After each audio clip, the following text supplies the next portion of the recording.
Hello friends, DY के YouTube channel में आपका बहुत बहुत स्वागत है। आइए आज हम जानेंगे सर्वनाम क्या है। सर्वनाम और उसकी परिभाषा और उसके भेद। आइए पढ़ेंगे परिभाषा।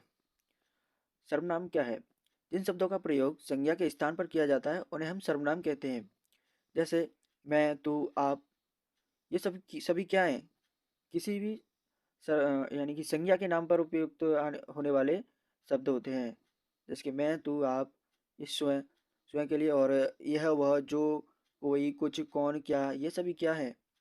ये संज्ञा के स्थान पर प्रयुक्त होने वाले शब्द हैं। आइए जाने कैसे। और सर्वनाम के भेद। सर्वनाम के मुख्य रूप से 6 भेद हैं। नंबर 1 है पुरुषवाचक, नंबर 2 निजवाचक, नंबर 3 निश्चयवाचक, और नंबर 4 है अनिश्चयवाचक, नंबर 5 है संबंधवाचक, और नंबर 6 है प्रश्नवाचक सर्वनाम।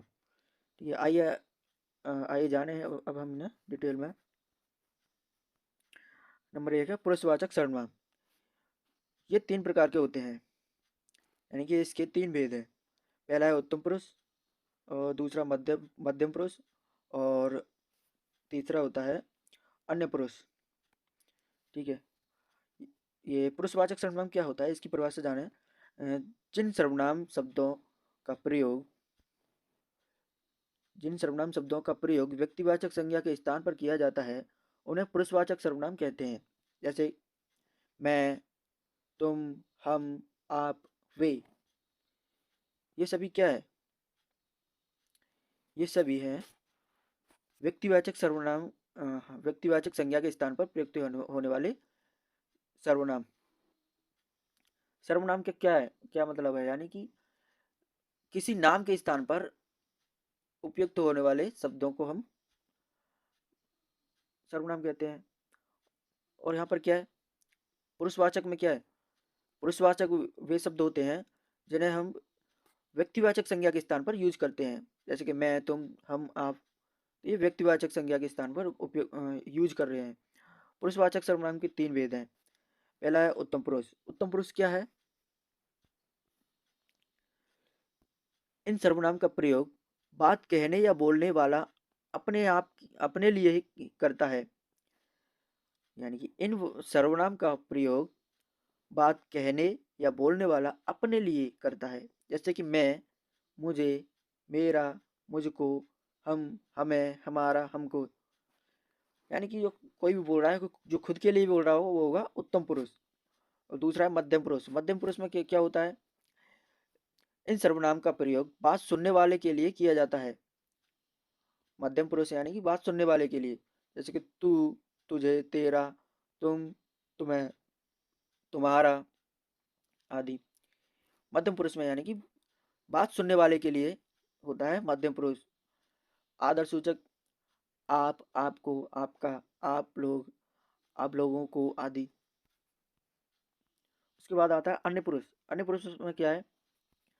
इन सर्वनाम का प्रयोग बोलने वाला अन्य किसी व्यक्ति के लिए करता है। वह, उसने, उसको, उसका, उसे, उसमें, इन्होंने, उनको, उनका, उन्हें, उनमें, आदि। यानी कि किसी अन्य के लिए बात की जाए वहां पर अन्य पुरुष होता है। यानी कि किसी वाक्य में किसी अन्य व्यक्ति के लिए बात की जा रही हो वहां पर अन्य पुरुष होता है। उसके बाद आता है नंबर 2 निजवाचक सर्वनाम। आइए जाने इसकी परिभाषा। जो सर्वनाम शब्द करता है जो सर्वनाम शब्द कर्ता की स्वयं के प्रयुक्त होते हैं उन्हें निजवाचक सर्वनाम कहते हैं। जैसे कि स्वयं, आप ही, खुद, अपने आप।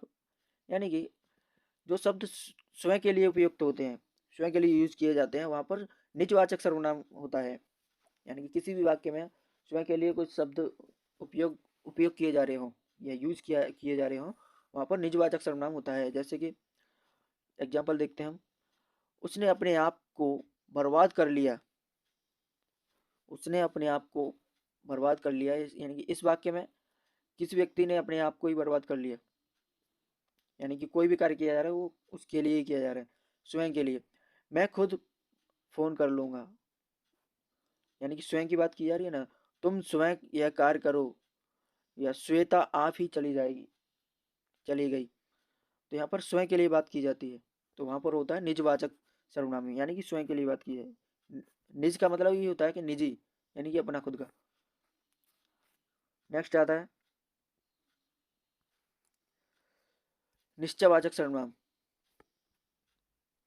निश्चयवाचक सर्वनाम में क्या है, जिन सर्वनाम शब्दों से किसी निश्चित व्यक्ति या वस्तु का बोध होता है उसे निश्चयवाचक सर्वनाम कहते हैं। जैसे यह, वह, ये, वे। यहाँ पर क्या है, यह मेरी घड़ी है, वह एक लड़का है, वे इधर ही आ रहे हैं। यानी कि यहाँ पर पता चलता है वाक्य में कि वह निश्चय यह काम होने वाला है। यानी कि यह मेरी घड़ी है, निश्चय पता है कि यह मेरी ही घड़ी है, यानी कि निश्चित है यह मेरी है। और इसके बाद आता है अनिश्चित। अनिश्चित में क्या है, निश्चित का उल्टा बिल्कुल। जिन सर्वनाम शब्दों से किसी निश्चित व्यक्ति या वस्तु का बोध नहीं होता है उसे अनिश्चित सर्वनाम कहते हैं।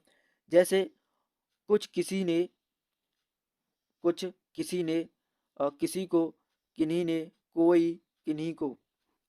ये आदि शब्द हैं अनिश्चित सर्वनाम के लिए, अनिश्चित वाचक सर्वनाम के लिए। उदाहरण के लिए, लस्सी में कुछ पढ़ा है लेकिन पता नहीं क्या पढ़ा है। ठीक है, जैसे कि मान लीजिए कुछ भी है, काला हो तो हम सोचते हैं कुछ ना कुछ तो है इसमें, कहीं मक्खी तो नहीं है या मच्छर तो नहीं है, हम देखते हैं। भिखारी को कुछ दे दो, भिखारी को कुछ दे दो लेकिन पता नहीं क्या देना है, कुछ ना कुछ तो देना है, यानी कि अनिश्चितता का भाव होता है। कौन आ रहा है, इस शब्द में पूछ रहा है कौन आ रहा है लेकिन पता नहीं है कौन आ रहा है, कोई ना कोई तो आ रहा है। राम को किसने बुलाया है, राम को किसने बुलाया है, किसी ना किसी ने तो बुलाया लेकिन पता नहीं है किसने बुलाया है। यहाँ पर अनिश्चितता का बोध होता है।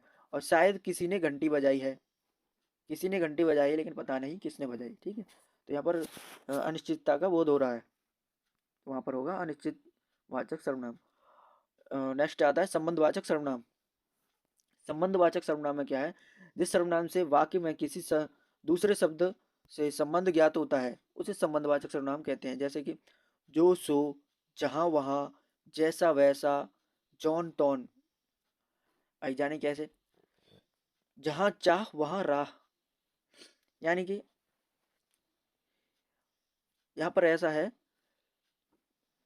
जहां है यानी कि इस जहां आएगा तो उसके साथ वहां भी आएगा, और जैसा आएगा तो उसके साथ वैसा भी आएगा। जैसे जैसा बोओगे वैसा काटोगे, यानी कि अगर हम जैसा ना लिखेंगे तो वैसा भी नहीं लिख पाएंगे।